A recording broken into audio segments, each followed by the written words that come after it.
Rugby v Japonsku, jdeme se poprvé v životě podívat na rugby tady v Tokiu. Šli jsme okolo stadionu, viděli jsme, že tady spousta lidí. Zjistili jsme, že tady hraje tokijský tým. Tak jsme si řekli, že jdeme do toho. Nikdy jsme na tom nebyli, tak jsme si koupili lístky.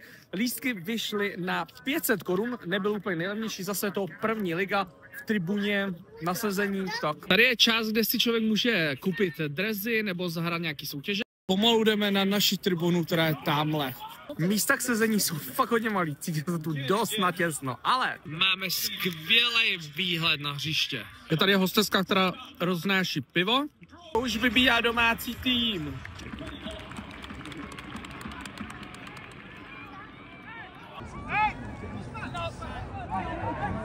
Chvilku po začátku nám začalo svítit sluníčko, tak jsem udělal tady sexy čipičku, abych se nespálil čelo.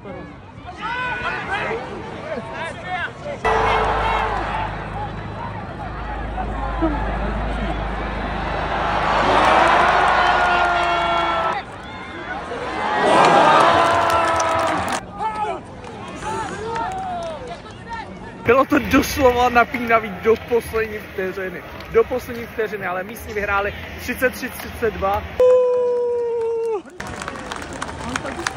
Musím říct, že za mě to bylo fakt skvělý, neplánovaný zážitek. Co ty? Už jsi někdy byl na rugby? Napiš mi to do komentářů.